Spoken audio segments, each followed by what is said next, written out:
Well, first, let me just say once again, thank you for your time and thank the esteemed panel guest here on another very important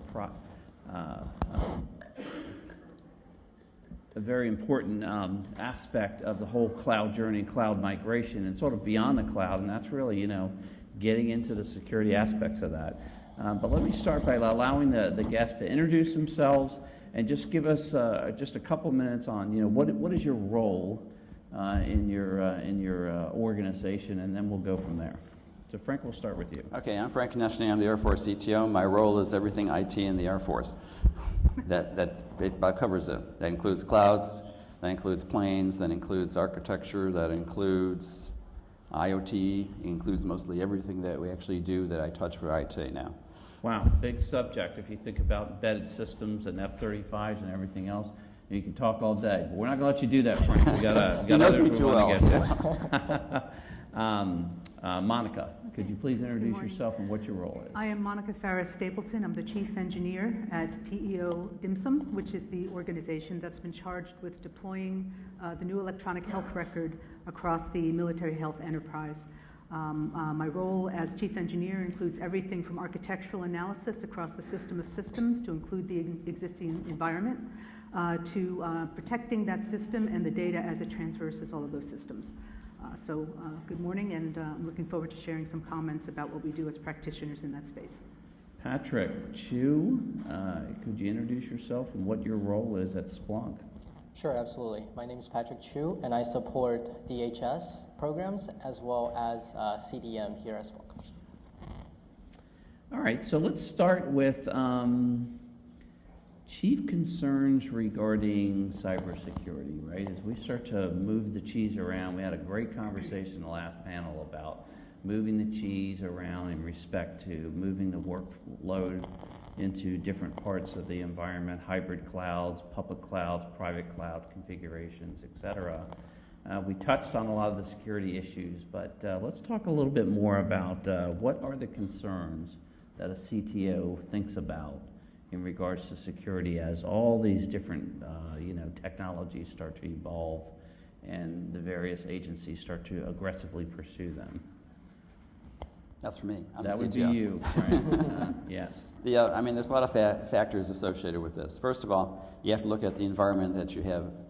Now, if in the DISA clouds or the DISA provided PATO for every cloud provider that we have, it's another level of security besides the FedRAMP. And so we actually have security.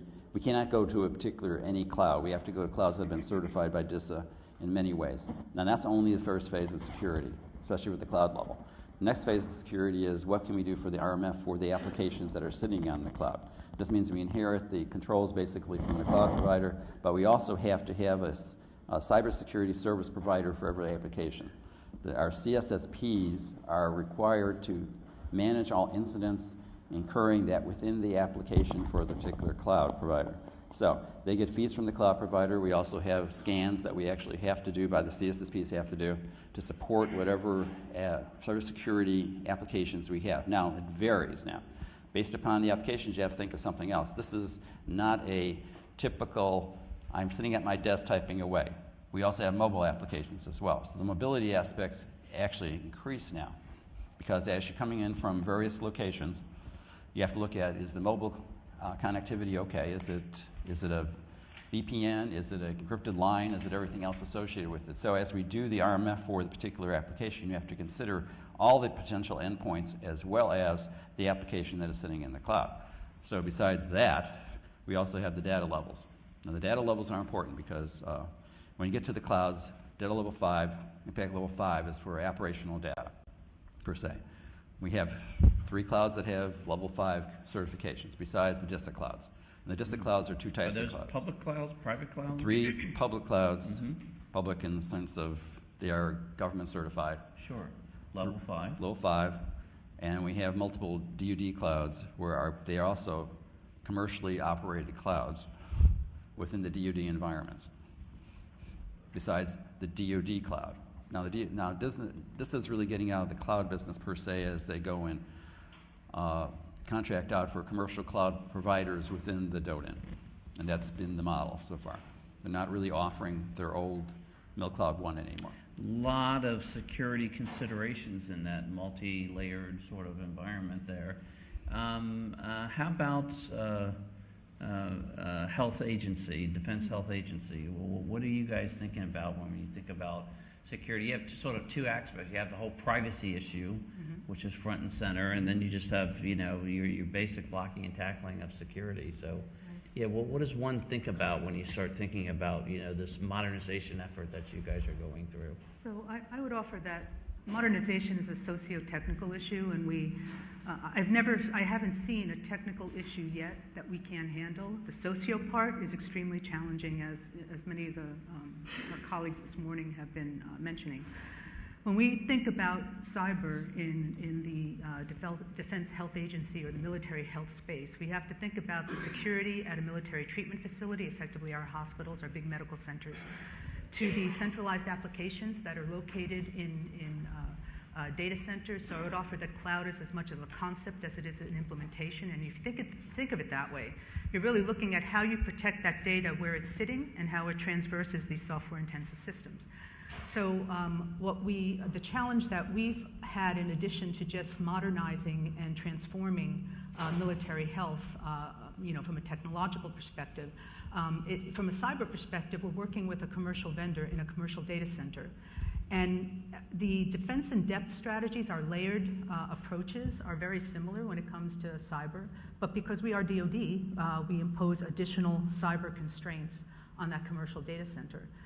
And so how we balance those risk-based decisions, so we get the performance that we need at all these military treatment facilities across the enterprise, coming from a centralized commercial entity that thinks sometimes we're a little crazy because we're DoD and we've got all these infrastructural things and controls that we impose on them. That balance is a bit challenging because we do have the ability to make these risk-based decisions, but convincing the existing DoD community in the health space, as well as our commercial partners, that these things are absolutely necessary. There are bad actors out there. We do have to put controls on PII and PHI, and here are the mechanisms that we want to use to do it. That's really the social challenge, and getting the commitment from leadership at all levels to force this cultural change is, I think, the biggest challenge that we have. It's not really the technology or even the cyber techniques that we use. Those are tried and true in many instances, but convincing somebody you will not send an unencrypted email or you will not expose a port to, somebody's best friend's mother. I mean, those types of things actually are culturally different, and we have to enforce that. Yeah, and I think that's a real dynamic there. I think many of us had a lot of experience with trying to change that mindset. And I always, as a CIO, I always felt like, introducing, more sophisticated, easier to adopt technology to prevent, the user from, help themselves, so to speak, in some of these areas was super important. Patrick, let's talk about how Splunk fits into something like that. When you're seeing this community evolve into this complicated environment, much more complicated than what they had in the past. And how does the security aspects fit into that? What are you hearing? What are your customers asking you in regards to how to solve that, knowing that DHS is super complex, multi-faceted environment? Yeah, absolutely. So I think it echoes back to what some of the panelists mentioned earlier: people, process, and technology. Right? Technology alone does not solve cybersecurity problems. Thereby, leveraging Splunk, what we really do provide to our customers is the ability to better detect and better visualize upon the data. And as we all know, in cybersecurity, you can't secure what you cannot see. Thereby, having that in-depth data visibility and ability to go deep dive into the data set really allows us to basically build a foundational cornerstone to our cybersecurity practice as we kind of approach solving some of these deeper challenges. Yeah, so we always used to talk about this layered type of environment, right? Sort of guards, gates, locks, et cetera, and moving up sort of that kill chain, as some would call it. That principle is still intact. but as we continue to get more sophisticated about where we do our computing and where our data is stored, that's not really the only answer, right, anymore. There's more to it than that. You know, getting into this uber, offensive posture in regards to being able to meter and understand your environment, changes in your environment, et cetera, become more and more important. I would imagine, Frank, that you guys are thinking through some of that, have installed and instrumented capability to kind of deal with some of that. We're instrumenting capabilities at various levels. You have to remember that the Air Force has 300 or 250 sites across the world, of where we have roughly 126 processing installations. Computers flying all over the sky every day, right? Yes, everything's in the sky too, so you have to understand that. So the complexity is interesting. However, what we've gone down to now is a process where we look at the mission threads now.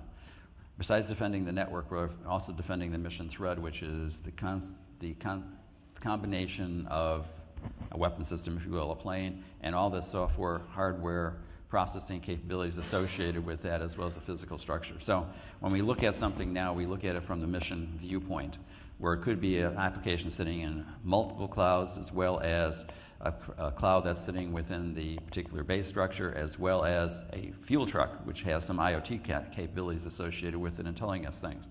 So when we look at the full mission thread that says, how do I get an airplane off the ground to actually do a particular mission?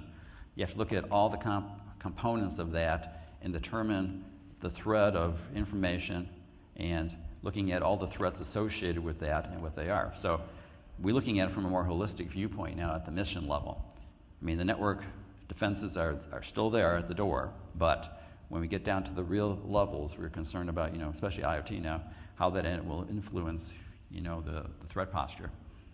I would imagine there's a very sophisticated level of thinking that's going on over at Defense Health, right, in this aspect, as you start to look at modernizing that environment into this new capability, perhaps putting this stuff out into the cloud, a lot of interaction with your suppliers and your consumers and customers, and what's the thinking going on over there in regards to how do you get a handle on that? Well, so to Frank's point, we are looking at it from an end-to-end perspective. So if you look at it from an exploitation perspective, when you're in a big data center, you have all the controls in place. We have cyber monitoring tools, we have kill switches, we have co-located DoD personnel to assist if there's an event.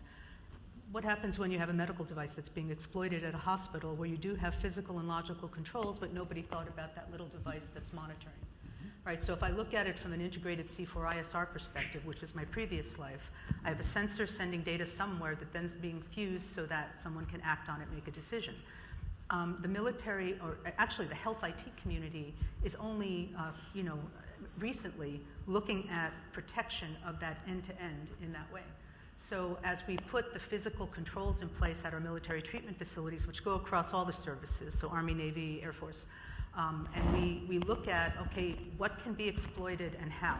And then how do we insert some mitigation so that if something is exploited, we can stop it and then take the corrective action that's necessary? How do we take those lessons learned and then apply it across our enterprise and contribute to the national dialogue on how health IT is being, let me just adjust this, sorry, how health IT is being used not only in the military space, but with our federal partners like the Veterans Administration or our commercial partners like Cerner or Epic. So we have moved away from the model of, here's the one thing we have to do, scan all the systems, apply patches, to I scan the system, I monitor the system. If there's an exploitation in the data center, I have kill switches that shut off anything getting into our enclave. We have red teams and collaborative analysis teams that deliberately go in and try and hack our stuff in an ethical way so that we can make the corrective actions that we need to, again, raise our posture. And in that way, I think DoD is very, very lucky. We're almost spoiled. We have infrastructure that allows us to do these things and take the corrective actions, and we want to try and share those lessons learned with this health IT domain. And how does Splunk fit into that kind of a posture, if you will, where these agencies are thinking about this much different than they used to, right? It's not your traditional, multi-kill chain kind of environment. where does a tool like Splunk, a vendor like Splunk, a partner like Splunk fit into this kind of a capability? I'm sorry, I was asking Okay. Patrick that. But you can answer it too if you'd like, but please. I'll share some thoughts. So Splunk offers a single repository for all your machine data, right? So as you mentioned, anything from a medical device to your Fitbit that you're wearing or to the Apple Watch that I'm wearing generate machine-generated data. Or even the flying data centers that are F-35s that are in the air. They all generate machine data. Splunk is unique in a sense that we can actually harness that information, collect it, keeping it distributed, and then allow the end user to correlate against it. So as you mentioned earlier, things like ethical hacking or white hat hacking, right? You have the ability to interrogate the data in a multidimensional method, so to obtain usable and relevant information from a cybersecurity standpoint. As it relates to continuous monitoring, in other words, identifying in real time what our security posture really is, right? Rather than the traditional, well, we're going to get the system ATO'd and then we're going to look at it every 6 to 18 months after the fact, right? Well, by then you've already been exposing your vulnerability to the world. So with Splunk, we can now also provide a continuous monitoring capability that gives you the ability to take a snapshot in time at every given moment that you need to look into the data set. It's analogous to a video feed to your original taking pictures with a camera, so to speak. So just to extend those thoughts, early on in this program, we consciously decided to bake security in, which isn't what usually happens. Usually it's overlaid after the fact. And a couple of the techniques that we use is continuous monitoring, cyber monitoring, and then the collection of data through what's currently now a set of disparate tools. We're heavy users of Splunk, but we use other tools as well. And one of the challenges that we have is how do you take this information and bring it into a common operating picture, into a command and control function that allows us to look at that data, analyze it, and render a view that allows us to make decisions on it quickly. That's the greatest challenge that we have now. So it's not that we're not instrumented. We're instrumented at the yin-yang.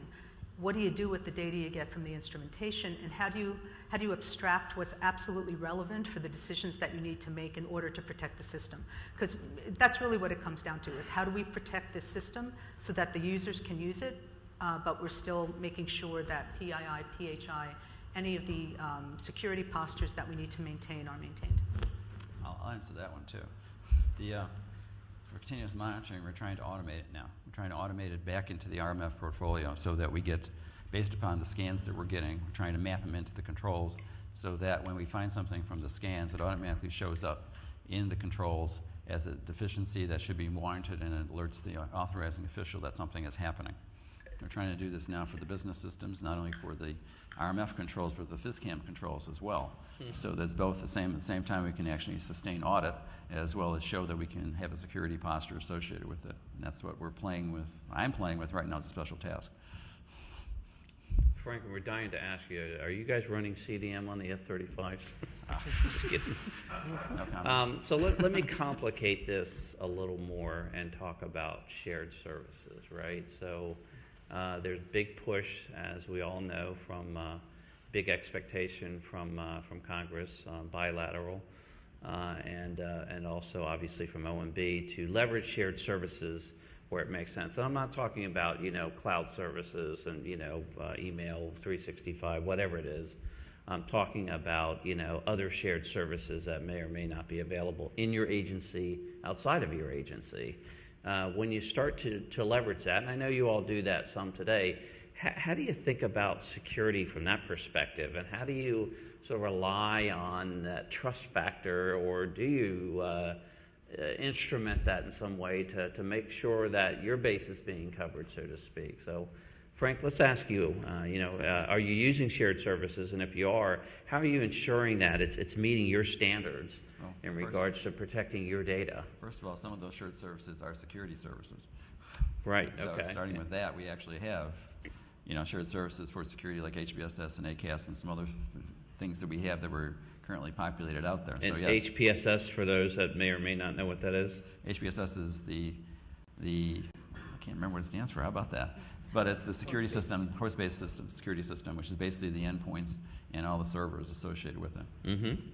And so besides that, there's some other devices, agents, if you will, we have at the various endpoints that we also use for monitoring, which is a shared service across the board.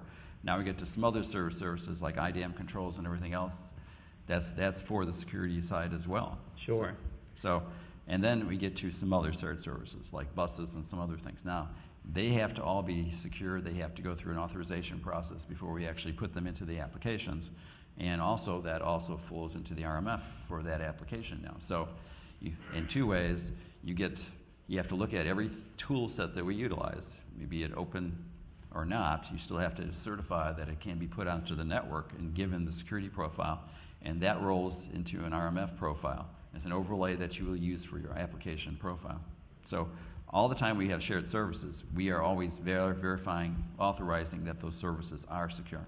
So you're consuming those services in a way that there's a level of trust, but sort of a trust but verify. Trust but verify. All the Right. time. And how about at Defense Healthcare? It's a similar concept. I would offer that, when we usually use the phrase shared services, we default to some sort of software service, right? Because that's the first thing that'll come to the mind of a geek. Mm-hmm. But the concept of a shared service does imply that there is an element of trust, and not only that you actually need to share the service, right? So there has to be a real need to make sure that service is shared across multiple organizations or multiple entities or multiple systems.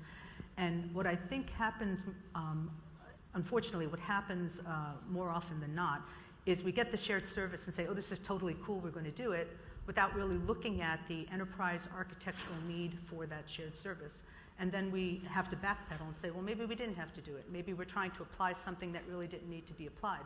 And so we've taken a step back and started to look at the system of systems, as I was mentioning earlier, for these data dissemination architectures, to see where the data has to go, what system it's transversing, where is it landing, how are we protecting those things, and can we then overlay these shared services on that landscape? And by doing so, we take advantage of what I think is really the whole point of these modernization activities, which is internal efficiencies that we can apply across a community that's using those services. Sure, leverage where you can, right? You Exactly. don't have to be the expert of everything, Exactly. but make sure you're doing that in a very thoughtful and careful way. Splunk, I mean, you're seeing this this capacity to share these services, tap into these services, focused on higher order up the value chain in the various departments and agencies. Certainly, DHS tries their best to share a lot of services. They use payroll services from USDA, like many agencies do, et cetera. Where are you seeing tools like Splunk being used to ensure that the integrity is there when I'm using that type of shared service? Yeah, so I have a few examples I can share. Specifically, by tying together shared security services such as CDM, for example, to generate an overall security posture, not only at the agency level, but at the federal dashboarding level, and then giving the ISSOs the ability to look at the data set on demand and in real time. Again, facilitates a continuous monitoring component. But I wanted to echo what some of my panelists has also mentioned, right? Shared services isn't just a component within technology stack, right? It's also the people and the processes that needs to be built behind the shared services. I'll give you an example, a very simple example. If an agency was to be attacked by an adversary, right? And they learn the TTPs to that particular adversary, and they don't take that information and share with the other agencies through something of a shared information services or something like an AIS, is an opportunity lost, right? So for example, when the WannaCry malware came out, that was extremely important that we share that information, that vulnerability exists across the board, and thereby hardening all of our, the whole enterprise at the same time. So shared services could also be a concept in terms of information sharing. So for example, DHS is working on the AIS program, right? So the automated information sharing component of things in order to generate these CVEs to help the overall enterprise landscape harden all at the same time based on specific indicators that we find. So let me put a little twist in this. Somebody talked about we're instrumented to the wazoo, out the wazoo, I think is the word I heard. Yeah, It's a technical term. real technical term there.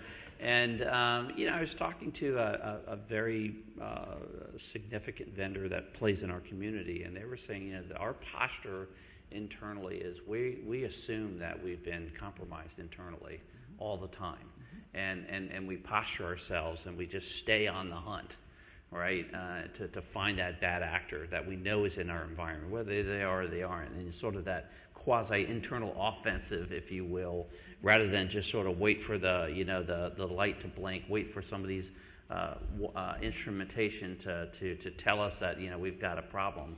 We're going to go out there and find that problem.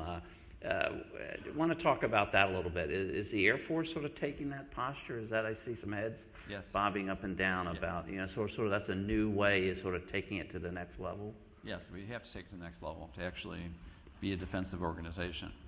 I mean, you get to the point where, in fact, we have 3 levels of backup, basically, for most of the TTPs now. That there's, and eventually, if necessary, it goes to whatever lowest common denominators you have. Secondary, tertiary type of thing. So if something fails, there's another way of looking at how to actually process things now. Because we realize that the attack vectors are there. We assume that the enemy is within the network, which we have to assume a lot of the times. You have to have ways of dealing with that, and that's one of the best ways. Right now, we've gone back to, there's not only one way to do this. Now, there's hunts teams out there. We formed the mission defense teams, which are looking at the mission threads. We have cyber defense teams out there as well, who's looking across the board.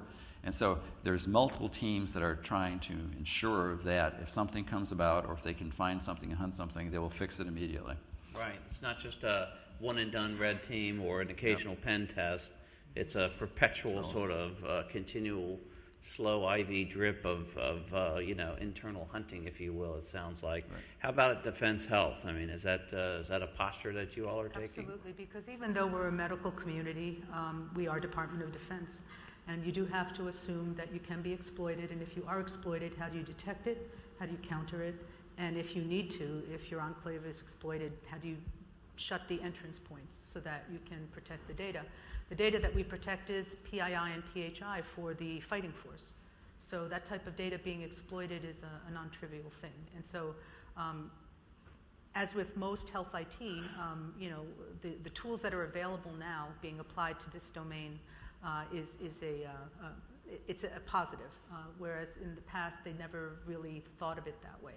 But we have so many different tools available to us to allow us to monitor and to anticipate and put those type of processes in place. So we do assume if we're exploited, we do have a counter to it. Mm-hmm. And Patrick, how does Splunk, they create this dynamic by giving us fine-grained instrumentation in a variety of ways, super important.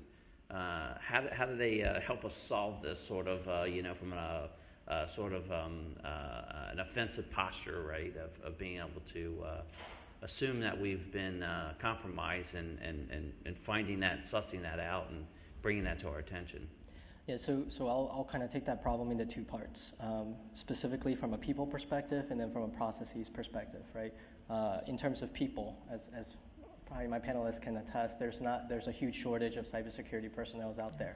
So rather than having our cybersecurity personnel focus on the tool sets and learning how to implement a cybersecurity tool, it's much more beneficial into allowing them the flexibility of looking into a threat hunting ground that they can look based on the data set that's available. Splunk is uniquely positioned in such a way that we actually help you narrow down the field of vision, right? We provide the notable events that are prioritized in nature, thereby focusing in your analysts on what's most important first. And by doing so, we eliminate and reduce the amount of total items that they have to go through, and thereby better leveraging your cybersecurity personnel to do what they do best. Secondly, from a processes standpoint, when you consider Splunk or enterprise security, which is our SIM product, it allows us to build in a specific workflow, a cybersecurity workflow and a framework that guides the security personnel, whether it's an analyst or a threat hunter, as to the methodology in which they can approach a particular indicator of compromise, right? So in addition to reducing the amount of total number of notable events, but then we also pinpoint you to the specific location and help you with the process in which you can start to identify some of those indicators of compromise. Fantastic. Well, we're going to open it up. We've got a few minutes here for some questions. Any questions of the audience? We'll wait for the mic here. Good morning. Good morning. Thank you for your comments and information. This is for Dr. Ferris Stapleton. And if you could just announce who you are. I'm with Greg Linden. I'm with MITRE. Okay. You mentioned one of your roles is a single health record. And I'm wondering if that might be a shared service, given all the conversation about the VA and DOD. Is that an example of what could become a shared service? Sure, and we do that today. So, and that's where I was mentioning this concept of, shared services are not only technology. So today, the DoD and the VA exchange data. Today, they have one consolidated record to serve our service members as they transition to veterans. Is it electronic the way we want it to be, meaning computable? Is it as efficient as it can be? No, and that's really why we're moving towards using an electronic health record and then looking at how we can share that data in a more automated way, more traceable way, more audited way. Yeah, definitely the longitudinal record is absolutely conceptually what we can call a shared service. And then the trick is how do we take that concept and put it into executable strategies that are supported by technology. And that's what we're working towards now.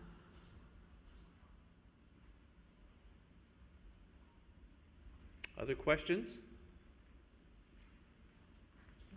We got one here.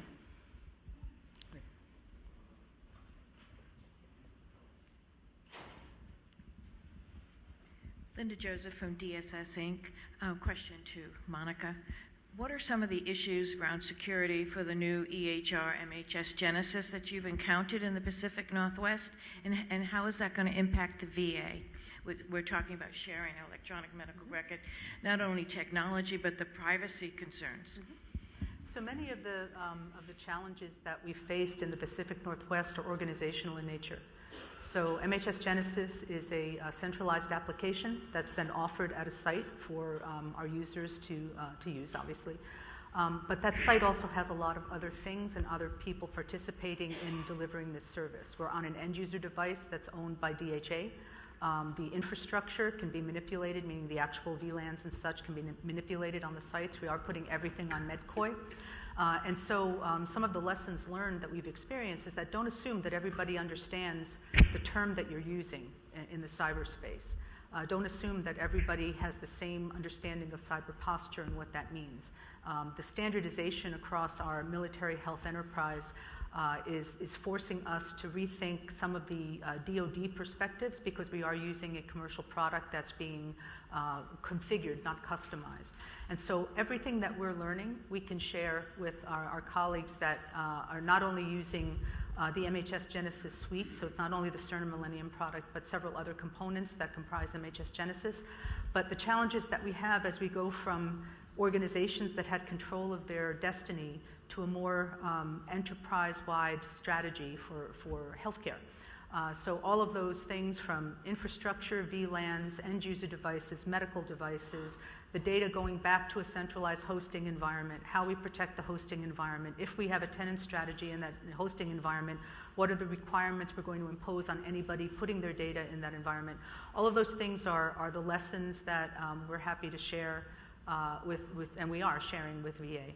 Things about identity and access, right? So how do you take advantage of two-factor authentication, which the DoD has imposed, so that we know who you are and we're sure who you are before you ever get to use our system, and then assign the proper roles, authenticate to the proper roles so that you can use it the way you need to. So all of that stuff is, information we're happy to share. And then, as we work with our colleagues across, the commercial space, there are a lot of really good ideas out there that we're going to shamelessly exploit and give credit to, who created them and then use them in our space as well.